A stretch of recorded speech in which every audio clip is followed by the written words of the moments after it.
रामकृष्ण हरी वस्त्र भांडार देत आहे 4,999 रुपयाच्या खरेदीवर थार कार जिंकण्याची सुवर्ण संधी। ही ऑफर 31 मे 2026 पर्यंत सुरू आहे।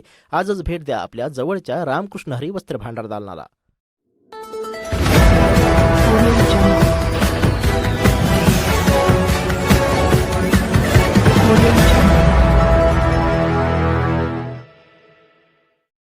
नमस्कार, एनएचजी न्यूज मध्ये आपल्या सर्वांचं स्वागत आहे। जुन्नरमध्ये राजकीय रणधुमाळी, बोरी खोडद गटात घड्याळाची कोंडी, मशाल आणि धनुष्यबाणाचे चित्र स्पष्ट। जुन्नर तालुक्यातील बोरी खोडद गटात जिल्हा परिषद आणि पंचायत समितीच्या निवडणुकांचं बिगुल वाजलं असून राजकीय हालचालींना वेग आला आहे। आगामी काही दिवसातच मतदान पार पडणार असल्याने सर्व पक्षांनी कंबर कसली आहे। मात्र अजित पवार गटामध्ये एकाच पदासाठी 2 उमेदवारांनी प्रचार सुरू केल्यानं मतदारांमध्ये संभ्रमाचे वातावरण आहे। मशाल ठाकरे गट जिल्हा परिषद सदस्यपदासाठी जयश्री ज्ञानेश्वर माऊली खंडागळे आणि पंचायत समितीसाठी बोरी गावातून सुनील जाधव यांच्या नावावर शिक्कामोर्तब झाला आहे।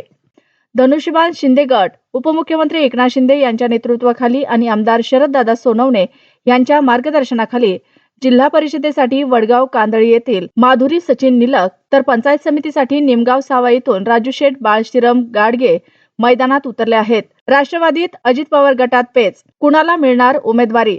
सर्वात मोठी चुरस अजितदादा पवार गटात पाहायला मिळत आहे। माजी आमदार अतुल बेनके यांच्या मार्गदर्शनाखाली या गटात एकाच पक्षाचे काम आतापर्यंत 2 उमेदवारांनी केले असल्याचे चित्र आहे। एक कविता संदीपान पवार, निमगाव सावा येथील राष्ट्रवादीचे अनुभवी नेतृत्व पांडुरंग पवार यांच्या सुनबाई या गावावर राष्ट्रवादीची मोठी पकड असल्याने त्यांच्या समर्थकांकडून जोरदार मागणी होत आहे।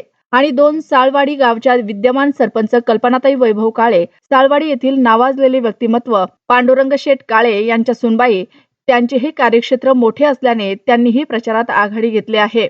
या दोन्ही उमेदवारांना कोणत्या पक्षाकडून अधिकृत उमेदवारीची माळ कोणाच्या गळ्यात पडणार याकडे सर्वांचे लक्ष लागलं आहे।